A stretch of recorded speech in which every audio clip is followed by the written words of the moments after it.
Assalamu alaikum, dear students. High School English Grammar by Rain and Martin. Today we are going to start chapter number 4. The title of chapter number 4 is Parts of Speech. अब parts of speech क्या होते हैं? सबसे पहले उनकी definition की तरफ बढ़ेंगे. तो point number है 8. Words are divided into different kinds or clauses called parts of speech according to their use, that is according to the work they do in a sentence. इसका मतलब होगा अल्फाज को मुख्तलिफ अक़साम या जमायतों में तकसीम किया गया है जिन्हें पार्ट्स ऑफ स्पीच कहते हैं उनके अल्फाज के मुताबिक यानी उस काम के मुताबिक जो वो जुमले में करते हैं. The parts of speech are 8 in number. Parts of speech का तादाद 8 है. देखिए पार्ट्स ऑफ स्पीच का मतलब है कि सेंटेंसेस में जो हम वर्ड्स इस्तेमाल करते हैं उन वर्ड्स का अपना अपना एक काम होता है. उनके काम के मुताबिक उनको 8 डिफरेंट काइंड्स में तकसीम किया गया है जिन्हें पार्ट्स ऑफ स्पीच कहते हैं. वो कौन से हैं 8 parts of speech? Number 1 noun, number 2 adjective, number 3 pronoun, number 4 verb, number 5 adverb, number 6 preposition, number 7 conjunction and number 8 interjection. अब ये 8 पार्ट्स ऑफ स्पीच हैं. अब हम इनको अलग अलग से डिस्कस करेंगे कि नाउन क्या है, एडजेक्टिव क्या है, प्रोनाउन क्या है और इसी तरह ये 8 पार्ट्स ऑफ स्पीच हम डिस्कस करेंगे.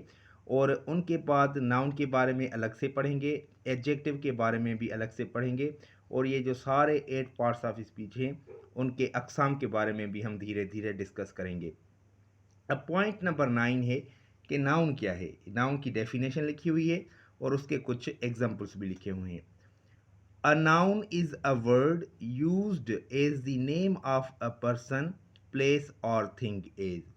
इसम वो लफ्ज़ है जो किसी शख्स, जगह या चीज़ के नाम के तौर पर इस्तेमाल हो. जैसे Akbar was a great king. Akbar एक अजीम बादशाह था. अब यहाँ पे अकबर देखें ये नाउन है और किंग ये भी एक नाउन है. जो अल्फाज किसी के नाउन के नाम के तौर पर इस्तेमाल किए जाए वो नाउन होते हैं. Kolkata is on the Hooghly. ये एक रिवर है, दरिया है. इसका मतलब होगा कोलकाता होगली पर वाक़ है. यहाँ पे दो नाउन्स हैं, एक है कोलकाता और दूसरा है होगली. उसके बाद number 3 the rose smells sweet. गुलाब खुशबूदार है.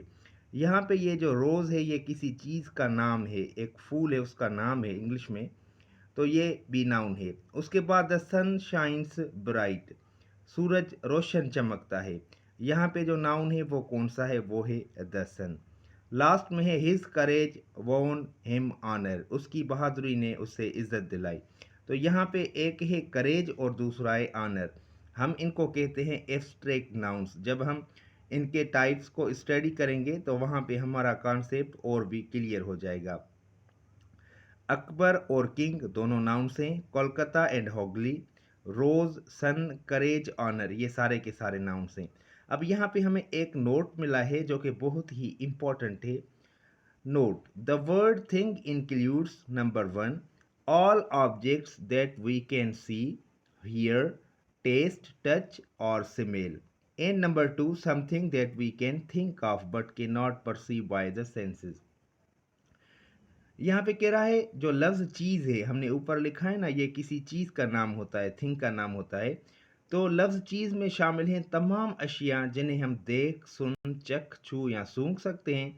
और नंबर 2 वो चीज़ें जिनके बारे में हम सोच सकते हैं लेकिन हवा से महसूस नहीं कर सकते.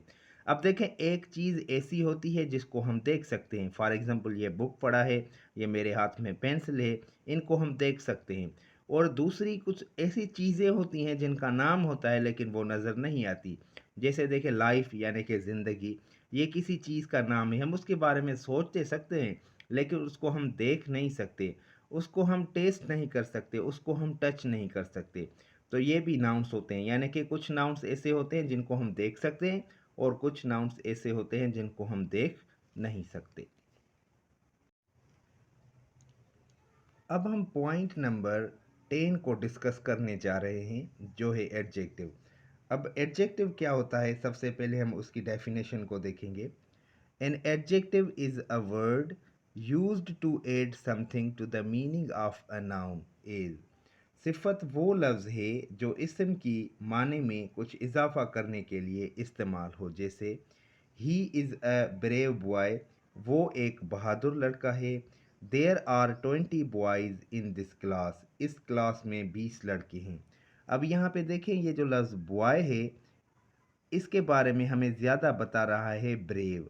बॉय तो है लेकिन किस टाइप का बॉय है, ब्रेव तो ये एडजेक्टिव है क्योंकि ये नाउन की क्वालिटी को शो कर रहा है। दूसरा है 20 बॉयज़। अब यहाँ पे ये जो वर्ड 20 है ये इस नाउन का तादाद बता रहा है, यानी कि नंबर बता रहा है। और ये जो दिस है ये इस क्लास की तरफ इशारा कर रहा है। तो जो वर्ड किसी नाउन की क्वालिटी को शो करे या किसी नाउन का नंबर शो करे या किसी नाउन की तरफ इशारा करे तो वो एडजेक्टिव कहलाता है। ये एडजेक्टिव के अलग अलग टाइप्स हैं। जब हम एडजेक्टिव के टॉपिक की तरफ आएंगे तो वहाँ पे हम इसको अच्छे से स्टडी करेंगे। Number 11, pronoun. अब प्रोनाउन क्या होता है, ये जो वर्ड प्रोनाउन है ये made up of two words, pro and noun. Pro का मतलब होता है फॉर और नाउन का मतलब होता है नेम, यानी कि वो वर्ड जो हम नाउन के लिए इस्तेमाल करें। A pronoun is a word used instead of a noun is. इसका मतलब होगा ज़मीर वो लफ्ज़ है जो हम इस्म की जगह इस्तेमाल करते हैं। अब देखें, दो एग्जाम्पल्स लिखे हुए हैं। John is absent because he is ill. John गैर हाजिर है क्योंकि वो बीमार है। पहले सेंटेंस में हमने नाउन लगाया है जॉन और दूसरे सेंटेंस में उसकी जगह हमने ही लगाया है। अगर हम सेंटेंस ऐसे लिखें, John is absent because John is ill, तो सेंटेंस करेक्ट होगा। लेकिन थोड़ा ऑकवर्ड हो जाएगा क्योंकि हमने नाउन को रिपीट किया है। तो बेहतर वे है कि हम उस नाउन की जगह प्रोनाउन यूज़ करें। तो ही जो है वो प्रोनाउन है। The books are where you left them. किताबें वही हैं जहां तुमने उन्हें छोड़ गए थे। अब यहाँ पे देखें, the books are where you left the books.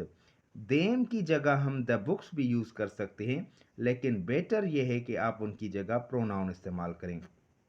तो पहले सेंटेंस में ही जो जॉन की जगह पे इस्तेमाल किया गया है और दूसरे सेंटेंस में देम जो बुक्स की जगह पे इस्तेमाल किया गया है, यानी कि नाउन की जगह पे इस्तेमाल किए गए हैं दोनों वर्ड्स, तो ये प्रोनाउन होंगे। नंबर 12 पॉइंट है वर्ब। ये बहुत इंपॉर्टेंट होता है। A verb is a word used to express an action और स्टेट एज। फ़इल वो लफ्ज़ है जो किसी अमल या हालत को ज़ाहिर करे, जैसे the girl wrote a letter to her cousin. इसका मतलब होगा लड़की ने अपने कज़न को ख़त लिखा। Kolkata is a big city. Kolkata एक बड़ा शहर है। Iron and copper are useful metals. लोहा और तांबा मुफीद धातें हैं। अब यहाँ पे देखें, ये जो वर्ड रोट है इसका मतलब है लिखना। ये एक एक्शन है जो इस लड़की ने किया। Kolkata is a big city, ये यहाँ पे वर्ब है इज़ और ये स्टेट को शो कर रहा है, ये भी वर्ब होगा, इसको आप स्टेट वर्ब भी कह सकते हैं। Iron and copper are useful metals, यहाँ पे जो वर्ब है वो है आर। अब याद रखें, यहाँ पे इज़ और आर हेल्पिंग वर्ब्स नहीं है, यहाँ पे आप इनको कहेंगे ये स्टेट वर्ब्स होते हैं। याद रखें, हेल्पिंग वर्ब तब होता है सेंटेंस में जब वहाँ पे कोई एक्शन वर्ब होता है। अगर एक्शन वर्ब नहीं तो वहाँ पे हेल्पिंग वर्ब भी नहीं होगा, वहाँ पे जो वर्ब होगा उसको आप स्टेट वर्ब कहेंगे।